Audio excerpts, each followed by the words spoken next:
Day one of the Democrat National Convention is in the books.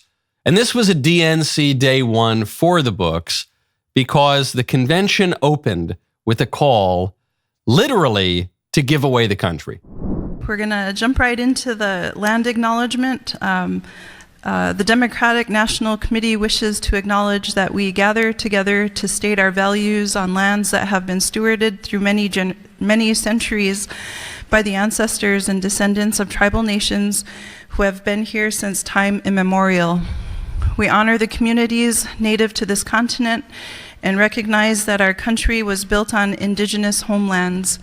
We pay our respects to the millions of indigenous people throughout history who have protected our lands, waters, and animals.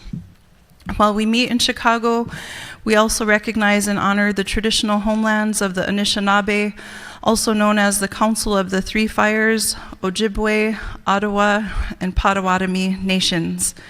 We acknowledge the many other tribes who consider this area their traditional homeland, including the Miamia, Ho-Chunk, Menominee, Sac and Fox, Peoria, Kaskia, Wea, Kickapoo, and Muscatan, Mascotan. Let's see, and I believe that is our land acknowledgement. Madzigiradz Nakbagao. Thank you. That's the first line of the Democrat National Platform in 2024. That's not just some weird breakaway group. That's the first line of the whole platform. It says America isn't really ours. It belongs to a bunch of tribes, the names of which Democrats can't even pronounce. As the Democrat nominee for president declared explicitly back in 2019, America is stolen land. First, let me just say, I strongly believe and take very seriously that we must acknowledge that the government of the United States stole land, took land from the tribes, and that there must be a restoration of that ownership for those lands that were possessed by the tribes. So that is a value I hold very dearly and very strongly. There must be a restoration of the lands that were taken. That's giving away the whole country. There were some people here, and then we came in, and then through different trade deals and treaties and things, but sometimes through acts of war, we got the land. She's saying we got to give all the land back. That's giving away the country.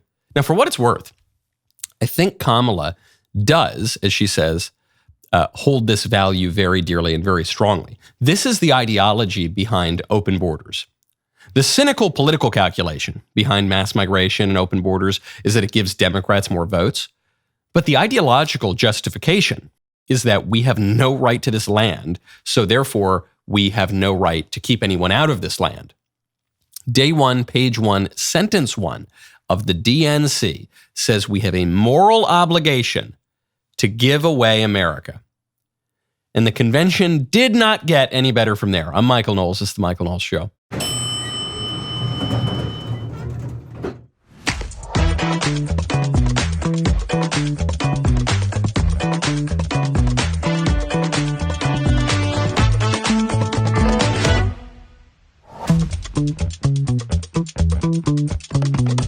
Luke Skywalker did a really cringe video for the DNC, which got me thinking. The Democrats supposedly run all of Hollywood. They've got all these celebs at their beck and call.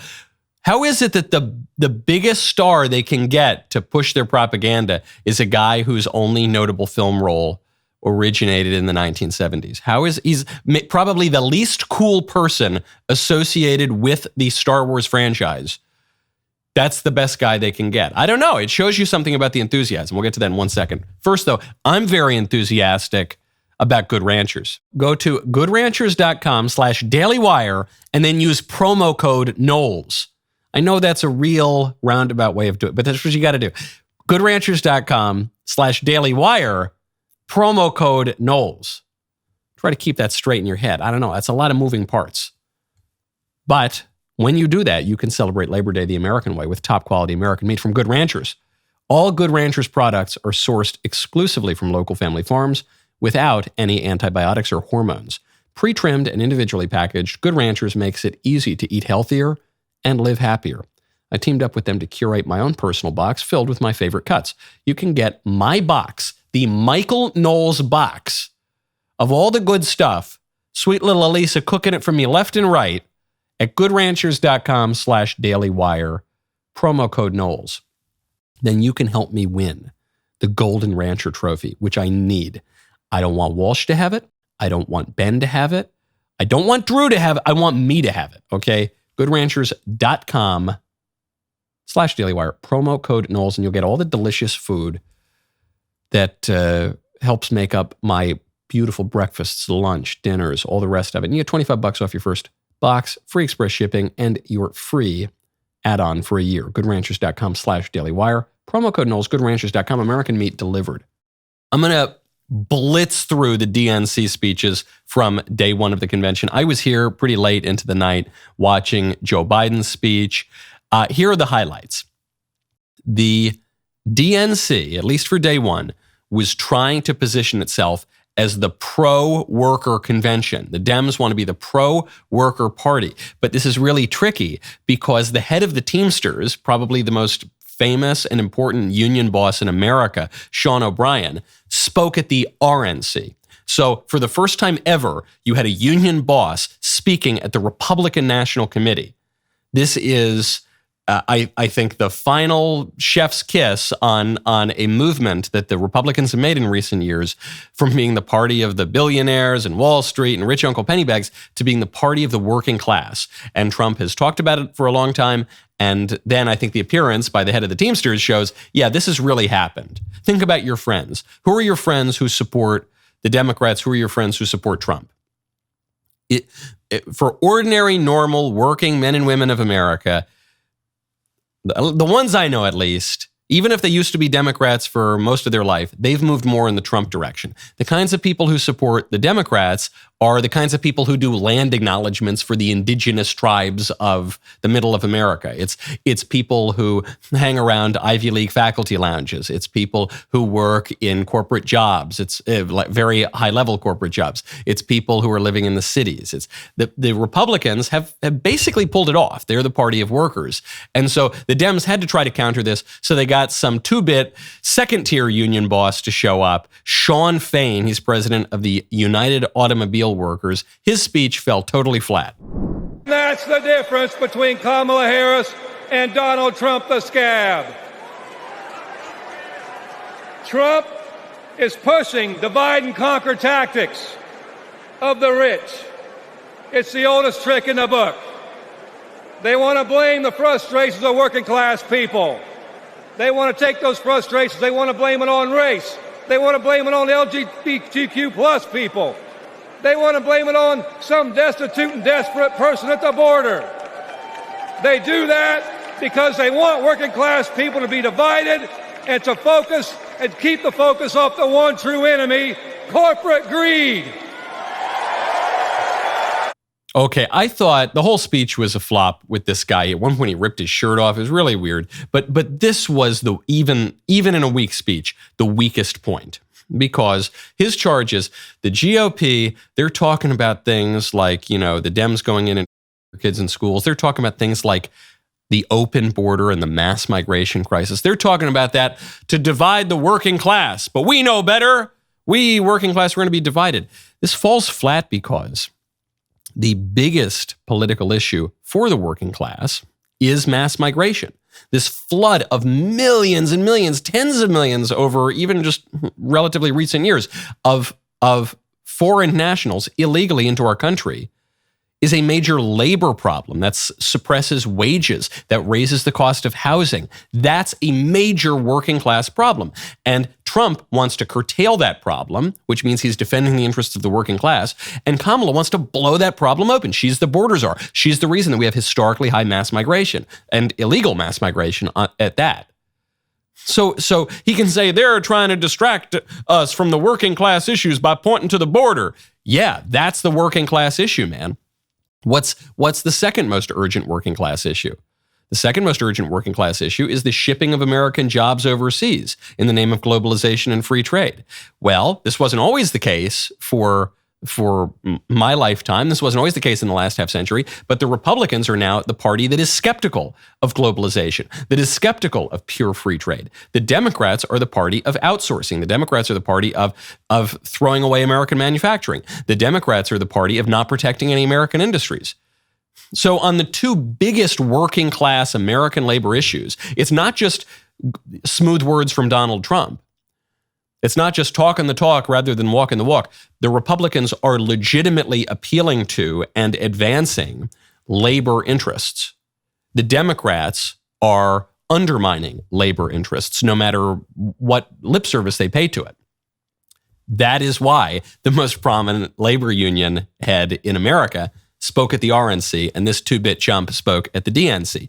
Then we saw Democrat rising star superstar AOC shows up on day one to really inject some energy and prepare the audience for Joe Biden.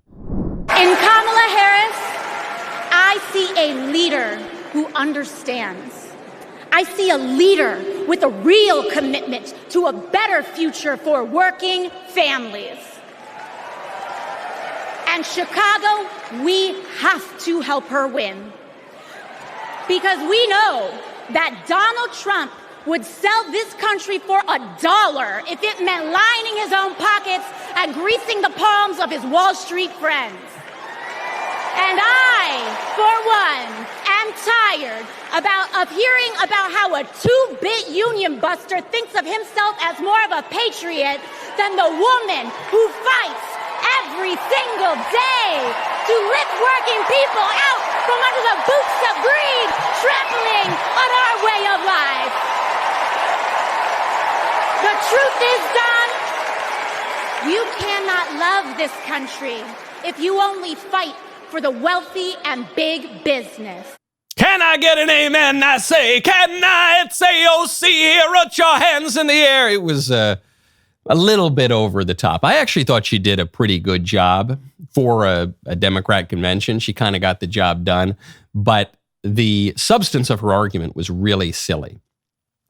So notice she knew what the job was too. She was there to prepare the audience for Joe Biden, who's going to speak shortly after her. But she knew this is really about Kamala Harris. Joe Biden's old news. We're preparing everyone for Kamala Harris. So we're going to really hype up Kamala. But we're going to lean in on labor issues. That's what all of day one was about. I'll be curious to see if the rest of the DNC is about this. The fact that the Democrats feel they so have to beef up their labor bona fides makes me think they're quite nervous. They're afraid that Trump is actually going to take the working class vote. And so they have to remind everyone that AOC was a waitress and she was a bartender and she loves the working class. And even though the Democrats are willing to sell out the working class through mass migration and globalization, listen, we still have AOC to give a rousing speech. This Donald Trump, he can't love his country. He would sell the country out for $1. No one really believes this. Because Donald Trump was one of the most famously wealthy people in America before he got into politics. Donald Trump has lost money over the course of his political career. Trump could be much richer today. He would not have to pay zillions of dollars in legal fees. He would not have constant legal threats on his properties. He would not have people trying to bankrupt him had he not gotten into politics. President Trump, no matter what you think of the guy, no matter what you think of his rhetoric or whatever, Trump got into politics in a way that advances the common good. If he were simply out for self-interest, he'd just keep running his golf courses and his resorts and appearing in his reality TV shows. Donald Trump is one of the few people who starts flying in Air Force One, and it's a downgrade for his mode of transportation. President Trump is one of the few people who moves into the White House, and it's a downgrade in his standard of living. Say whatever you want about him. You can't say he's in this for selfish or materialistic motives. He has lost material wealth doing this. Someone like AOC didn't really have any money. AOC has made a lot of money in politics. Kamala Harris, she didn't have a successful private sector career. She's made her money in politics. Joe Biden certainly didn't have any private sector career. He's worked his whole life for the government, and he's made millions and millions of dollars doing it. These are people who are sucking off the government, who are turning the common good for their own private interest. But Joe Biden had his son gallivanting all around the world, selling out American influence to line the Biden family's pockets. Ironically, I think her speech was still somewhat effective because she delivered it relatively well. But everything she is accusing Trump of not only does not apply to Trump, but it applies perfectly to all the prominent Democrats at the DNC. Now, speaking of the common good, speaking of putting private interests second and putting the good of America first, I just had the great privilege of sitting down with Captain Sam Brown. Captain Brown was injured while he was defending his country and defending his men, and now he's running for Senate. Take a listen. If you don't mind going back in time, what happened? We were providing security for a convoy that was delivering turbines to a dam to help power southern Afghanistan. There's not a warning when your life is about to go up in flames. I had 3 sensations. My truck got blown in the air, and so I felt this sinking feeling into my seat. The blast overpressure made everything go silent. And in a moment, I suddenly realized who I was. I threw my arms in the air in a moment of desperation. It was true conviction that I needed God. And I screamed, Jesus, save me. And I had these 3 final thoughts. How long is it going to take to burn to death? What's the transition from this life to the next going to be like? And I made the decision to give up the will to live. The miracle then came.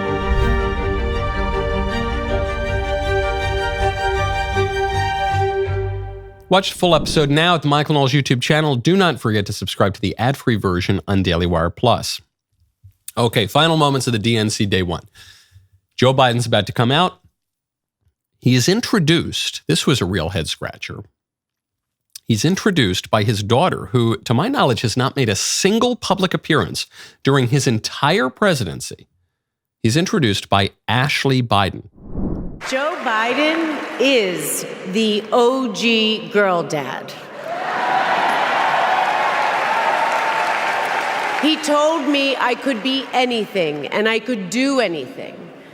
As a child, I would sit on the leather chair in his office doing my homework, and he would sit next to me doing his work, drafting the Violence Against Women Act.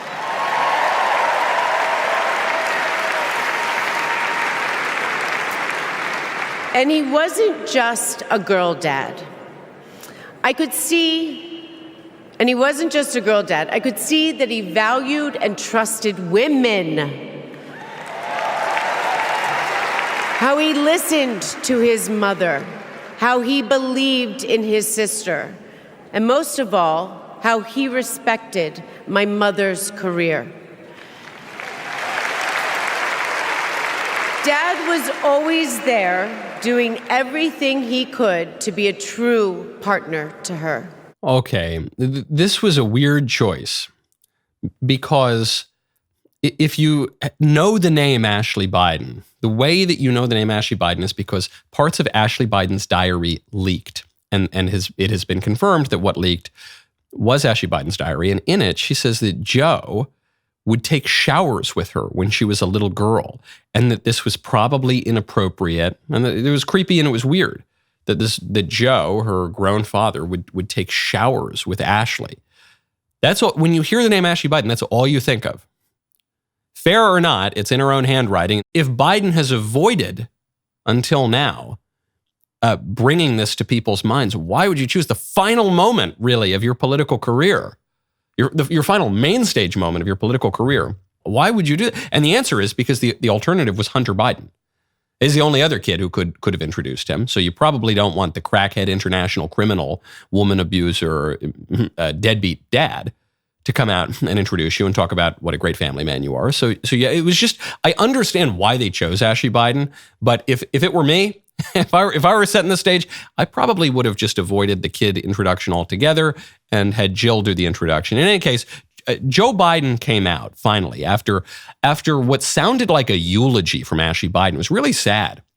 He comes out, my dad, I'll always remember when he took us fishing or whatever. It actually sounded like all of these thousands of people were just attending a funeral for Joe Biden, who wasn't quite dead yet.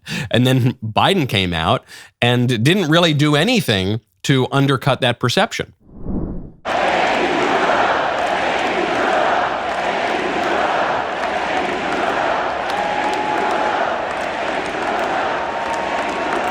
So you hear those chants, thank you, Joe, thank you, Joe. And when Biden came out, they said, oh, Joe, yeah, we love Joe, whatever. He seemed so happy. They gave him a nice standing ovation.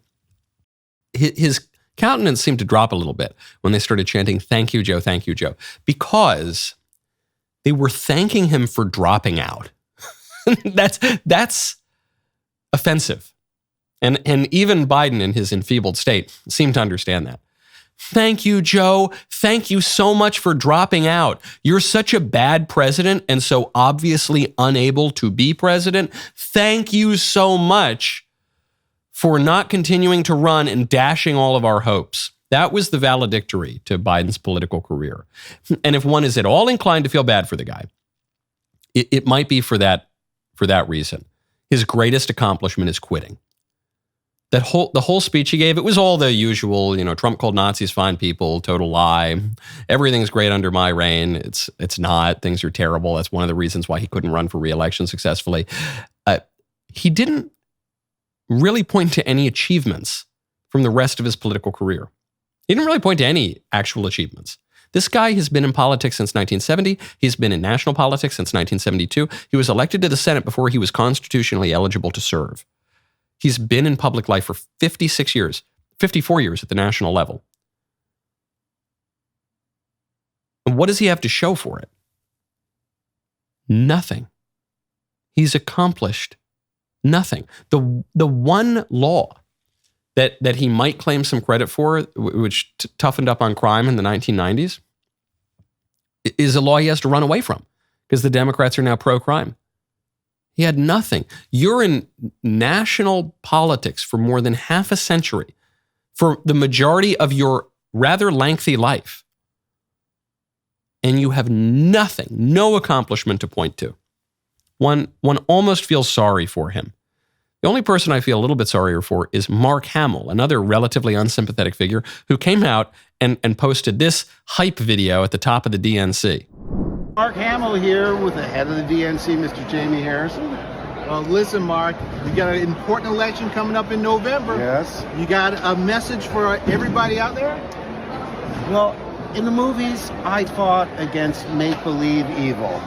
But we're at a time in our history where we're fighting against real evil. So I beg you, please, don't go to the orange side.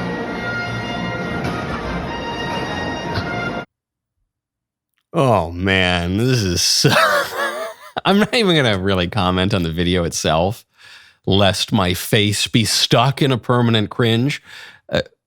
But it is weird that Mark Hamill is the best guy they can get. They trot Mark Hamill out at the White House. They trot Mark Hamill out at their White Guys for Kamala virtual rally. They trot Mark Hamill out at day one of the DNC. These guys are supposed to control Hollywood. How is it that this C-lister is the best guy they can get to push their agenda? Well, in part, I think it's because no one is really, certainly no one's enthusiastic about Biden's administration, and relatively few people are enthusiastic about Kamala's campaign. I think this is why Gavin Newsom wasn't all that interested in taking over this cycle. Like Gretchen Whitmer, the governor of Michigan, didn't really want to take the nomination. Whatever the media are saying, Kamala's looking great. She's up in the polls. Everyone's so excited. They're raising a lot of money. I did not get the impression that Democrats feel confident about their chances in 2024, which is a good thing to talk about. When you want to talk to your friends, you got to check out Pure Talk. Go to puretalk.com/Knowles. There is only one cell phone company that gives you free, unlimited access to the media that you actually care about. That is Pure Talk. This might be the best offer Pure Talk has ever come out with. When you switch your cell phone service to Pure Talk on a qualifying plan, you will get a free 1-year insider subscription to DailyWire Plus. That's right. Take advantage of unlimited talk, unlimited text, 15 gigs of data, and mobile hotspot on America's most dependable 5G network for just $35 a month. You will get 1 year free of DailyWire Plus. The DailyWire Plus Insider Plan gets you access to our entire library of movies, series, and documentaries, including Lady Ballers, What is a Woman, Mr. Burcham, Run, Hide, Fight, and more. Plus, you'll get all our daily shows uncensored and ad-free. But the only way you get this special offer is by going to puretalk.com/Knowles. I've been telling you to stop overpaying for your cell phone plan for a long time. If you haven't made the switch over to Pure Talk yet, now is the time. Go to puretalk.com/Knowles today. Switch to a qualifying plan. Get 1 year free of Daily Wire Insider Plus.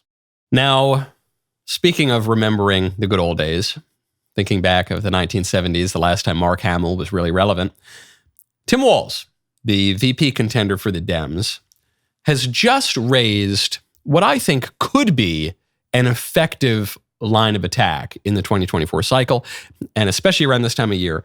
Tim Walz asks, if you remember the good old days when politics didn't dominate everything. Some of us who have less hair and are old enough can remember when you could go to Thanksgiving, watch a Steelers game with your relatives, and not complain about politics the whole time, not be on each other's neck.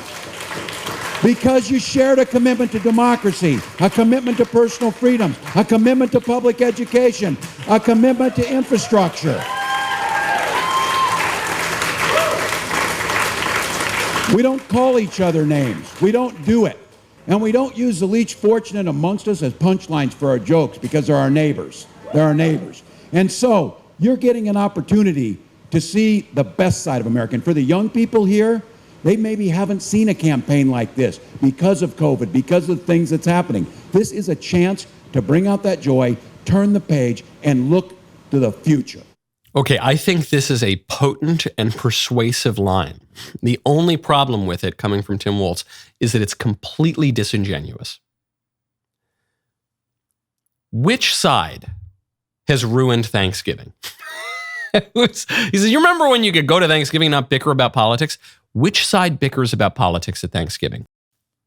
I am about as right-wing as they get in American public life. I am somewhat well known for being involved in politics.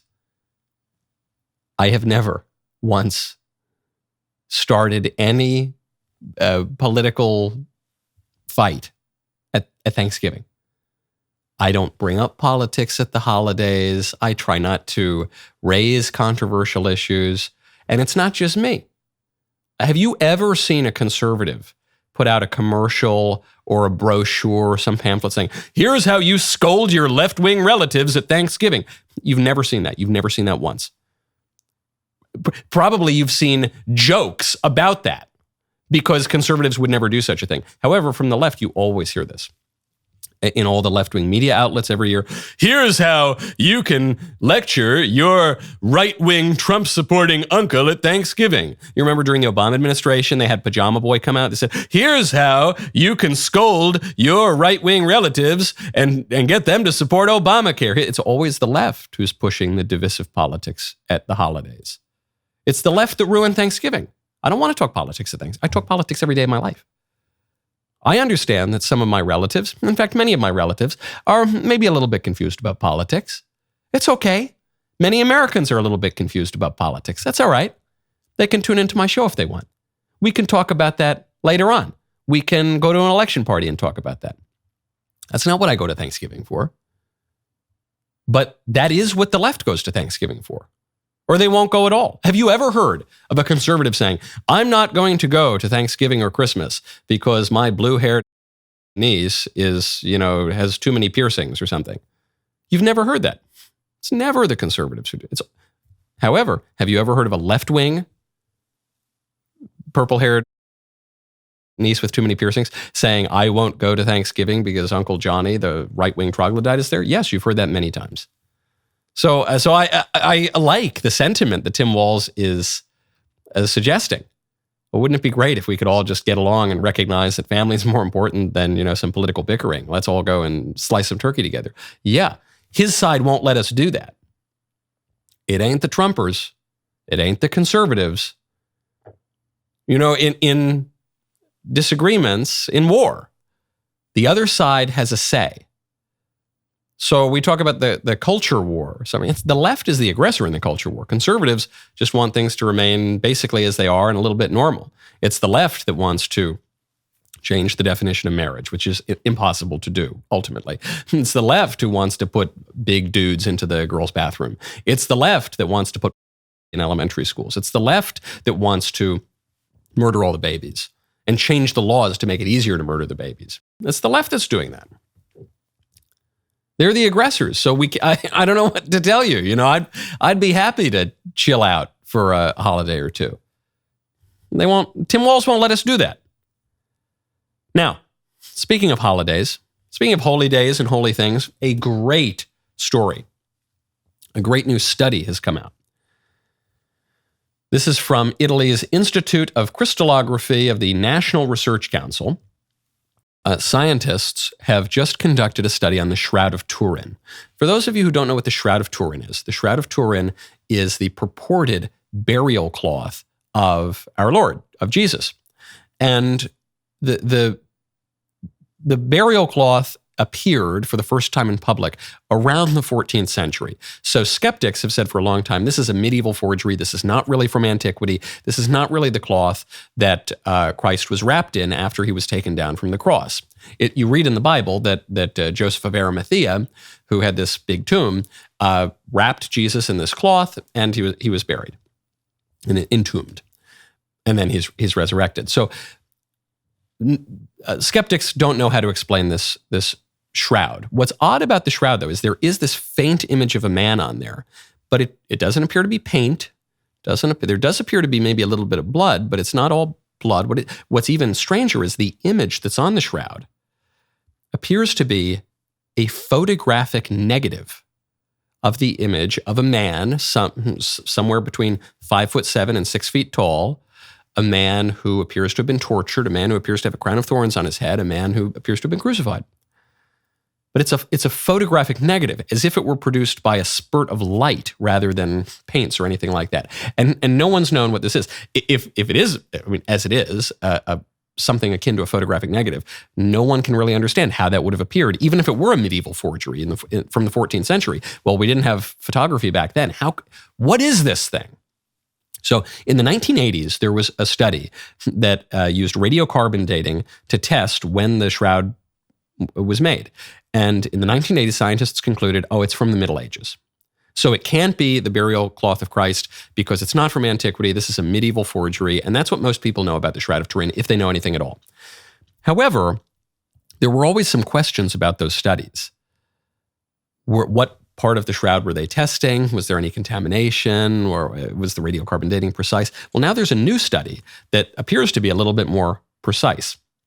The study measured the natural aging of flax cellulose in the shroud and converted it to time since manufacture. So it studied 8 small samples of the fabric of the Shroud of Turin, put them under an X-ray, uncovered little details about the linens and the cellulose's structure and patterns, because the cellulose is made up of sugar molecules that break down over time. So you can reverse engineer this and figure out how old the garment is.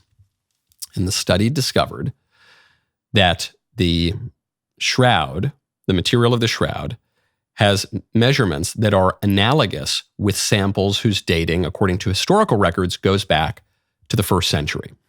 It's analogous to samples that they have from 55 to 74 AD. So almost precisely at the crucifixion. Now, the team also compared the Shroud of Turin with linen samples from the Middle Ages, from the 13th and 14th century, when, according to the 1988 study, the shroud was supposedly forged. However, the samples didn't match. They were totally different.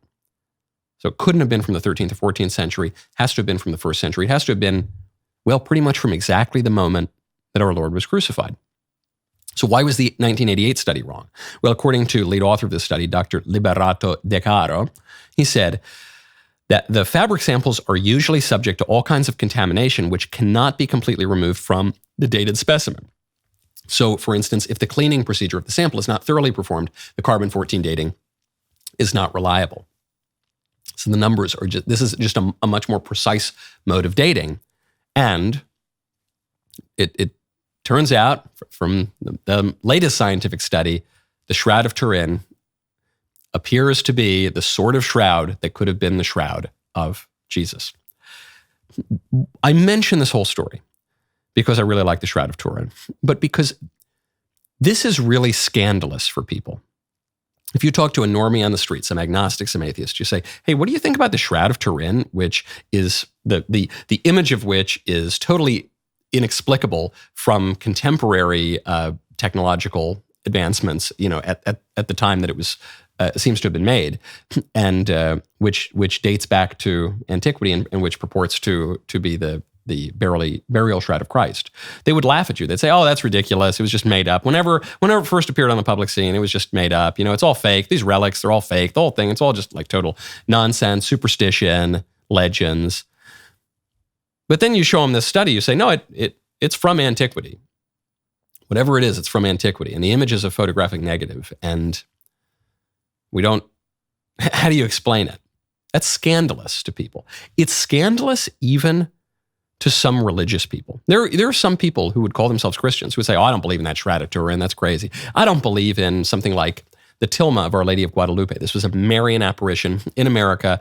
This was a miraculous image, appeared on a cloth that was worn by a peasant 500 years ago. This cloth should have broken down within 30, 40 years. It's still intact. Anarchists in the early 20th century tried to blow this thing up. They blew up the church. They didn't destroy this delicate shroud. In fact, there was a crucifix that was bent around it as if to protect it.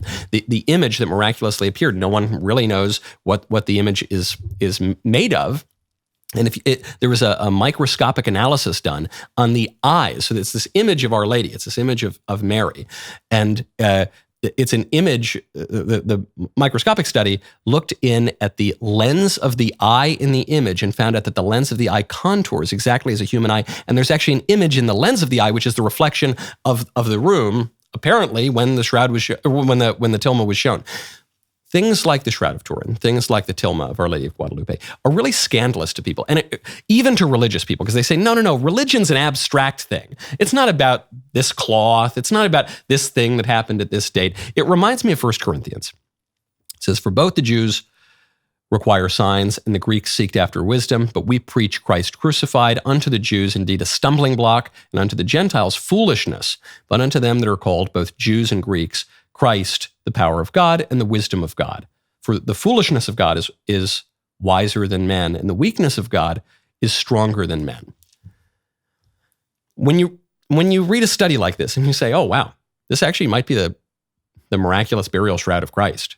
In fact, that seems to be the most logical conclusion of what this is. Or the tilma. This seems to just be a miraculous image, because no one else can really explain it any other way. That seems to be the simplest explanation for it and the most persuasive. Then you start to think, oh, yikes, it might all be true.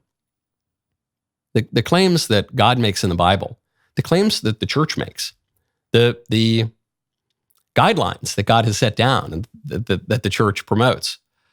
Do this, don't do this. God saying, I want to be worshiped in this way and you ought to live in this way. Golly, that might all be true. That is scandalous to people. That's scary to some people. That religion might not just be something floating around in your head, a matter of personal preference. There might be a right answer. And there might be a right way for you to live. And you might be called upon to use your reason, which is a distinguishing feature that reveals us to be made in the image and likeness of God. You might be required to use your reason to open your heart to faith and revelation and live in the right way so that you can know your God and you can flourish. And you might actually be convinced of that or brought along the path to being convinced of that by things like a really old shroud. Yikes, maybe it's all real. If you have not already secured your tickets for the September 13th premiere of the Daily Wire's first theatrical film, Am I Racist? Do it today. We're hearing that some theaters are not showing the film yet. Can you imagine? Every ticket sold helps us get it into more theaters across the country. Go to amiracist.com. Buy your advance tickets today. My favorite comment from Rosemary Kelly, 3078. Vasectomies, that's one way to reduce the number of future Democrat voters. That's true. That's very true. However, though it is funny that the Dems have a vasectomy booth, a vasectomy van just sitting outside the convention. But it's bad intrinsically is the thing. It's bad to yourself. It's bad to cut off future progeny. Sometimes you'll even hear right-wingers usually jokingly say, well, abortion's bad, but if it's going to limit the number of future Democrats, they're just killing themselves. And I think, yeah, right. It's kind of funny in a dark way, but we don't want them to do. It's intrinsically bad. It's intrinsically bad to kill babies. It's intrinsically bad to yourself. It's intrinsically bad to cut yourself off from the possibility of life. That'll kill your country in the long run. It's currently happening to us now. It's funny to think of the Dems, these like loser cuck Dems just sort of bent over, hobbling out of the vasectomy van. I know, I laugh at it too. But it's bad, actually. We don't want that for them. We want them to flourish and live in the right way. Because if you get more and more people living in a way that's vicious and self-interested and bad, then you're going to have a worse country. And if you get more people who are living in a way that's conducive to flourishing and allows them to be happier and not just taking drugs and doing all sorts of nasty things all the time, then you're going to have a better country, because we're a political animal and no man is an island. So I want the Democrats to live a good life, and they shouldn't hurt themselves or kill their kids. Certainly not at national conventions. Speaking of abstractions and our democracy, Kamala Harris has a really rousing message for all of us from the campaign trail on the nature of democracy. We know there's a duality to the nature of democracy. On the one hand, incredible strength when it is intact. What it does for its people to protect and defend their rights, their liberty, and their freedom. Incredibly strong and incredibly fragile. There's a duality. Man, when you really think about it, Kamala is the kid doing the book report, and she didn't crack the spine of the book, and she always sounds that way. Bart Simpson getting called on by Principal Skinner, doesn't know a thing about the subject. Libya is a land of contradictions. Democracy, there's a duality to democracy. It's incredibly strong, yet incredibly fragile. That isn't possible because there's this thing called the law of non-contradiction, where mutually exclusive and contradictory statements cannot simultaneously be true. Now, there is a kernel of truth in what Kamala is saying. She says, when everyone is doing the right thing and everyone's really strong, then democracy is really strong. That's true. That is true. This is why the Founding Fathers said that the Constitution is built for a moral and religious people. This is why Ben Franklin famously said, we've given you a republic if you can keep it. Because a republic calls for virtue in a way that other forms of regime, which are perfectly legitimate, do not. It calls for civic virtue. And so when the people are virtuous and industrious and religious and doing the things they ought to do, then the republic really can flourish. It can be a really beautiful thing. It is fragile in the sense that republics do not cultivate virtue necessarily in the way that other regimes do. And so when that virtue dissipates, then the republic turns into mob rule, which is what the founders and the framers feared. So in that sense, it is pretty weak. But it's not simultaneously strong and weak. It's just a particular form of regime that even the people who gave us this system feared might not last very long, and historically doesn't last very long, and leads to demagogic sophists like Kamala Harris who go out and say, man, when you think about Venn diagrams and the duality of democracy in the microscopic world, man, you think about school buses. Who doesn't love a school bus? This would be exhibit A in the case against the virtue of democracy, because Kamala does not show us the duality of democracy. She really only shows us the negative side. So what is going to happen? Well, all I could do is really pose a prediction. I could pose a hypothesis. Here is what Kamala has to say about hypothesis. There is this wonderful word that has a great meaning, and it's called hypothesis, which means that you have an idea, and then it is well accepted, it will be tested, and then you will learn whether it was correct or not, but there will be no pride associated with the hypothesis, because after all, it was a hypothesis. Right. And then you will reconvene and then create a new hypothesis. Right. Oh, man. First of all, that's not also not what hypothesis means. She has advice, and it's something that's well accepted, and it's actually not. It's not a hypothesis. Does not need to be well accepted. Very often, it is not well accepted. It's just tested, and she's explaining this to people in a way that is at once, it's simultaneously totally devoid of substance, but also extremely condescending, which I was going to say that seems ironic, but no, often people who are really condescending are people who are ignorant. And so I don't know, she's trying to buttress her lack of knowledge about really anything. And some kind of, she's slowing down her speech and she's kind of laughing a little bit at how, okay, so let's hypothesis. High means not low. Po is a river in Italy. That's a definite article. A is the indefinite article. The is the. And cis, which is a non-individual. Hypothesis. Okay. Okay, yellow school buses, okay. We have forgotten something. And the Democrats in particular have forgotten something, which is that it is good to have presidents who are educated and intelligent. We think in our highly ideological age that ideology is all that matters. This person is on my side. This person checks the boxes on the candidate questionnaire. Okay, that's great. Put him in office. But that's a highly mechanistic view. It's a mechanical and almost computational view of a political candidate. We're not just installing AI into the White House. We're not just installing some new software into these offices. We're electing people who are supposed to exercise judgment, okay? And they are supposed to have cultivated their judgment through education, which requires at least some modicum of intelligence and ideally a higher than average degree of intelligence. It's not just about ideology. I would vote for a right-wing dolt over a left-wing genius, but I would prefer not to vote for a right-wing dolt. I'd prefer to vote for an intelligent right-winger.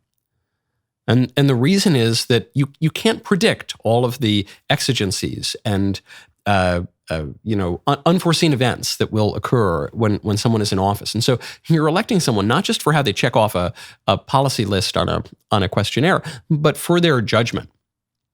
And people who prattle on without any meaning about Venn diagrams and hypothesis and yellow school buses, people for whom the height of conversation and thought is sixth grade homeroom, probably aren't quite there.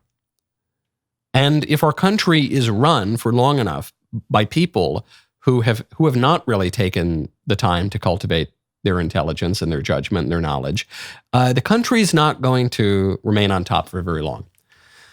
The rest of the show continues now. You do not want to miss it. We have a former Trump DOJ lawyer who, is being persecuted by the left. That's no surprise, but who isn't even receiving publicity for it. This is, I think, probably the worst part of the Democrats' lawfare, other than just how intrinsically damaging it is for the Republic. But the worst part is they're so good at it, and they're implementing it so broadly that half the time we don't even know the right-wingers who are being persecuted, who are being silenced, who are being crushed under the heel of the state to intimidate other right-wingers to stop people from ever supporting Trump. So anyway, we're going to be talking to Jeff Clark. Right now, you got to go to dailywire.com, become a member, use code Knowles at checkout for 2 months free on all annual plans.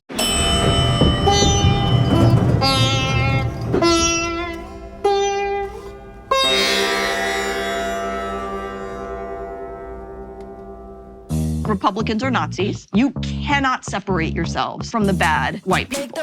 Growing up, I never thought much about race. It never really seemed to matter that much, at least not to me. Am I racist? I would really appreciate it if you left. I'm trying to learn. I'm on this journey. If I'm going to sort this out, I need to go deeper undercover.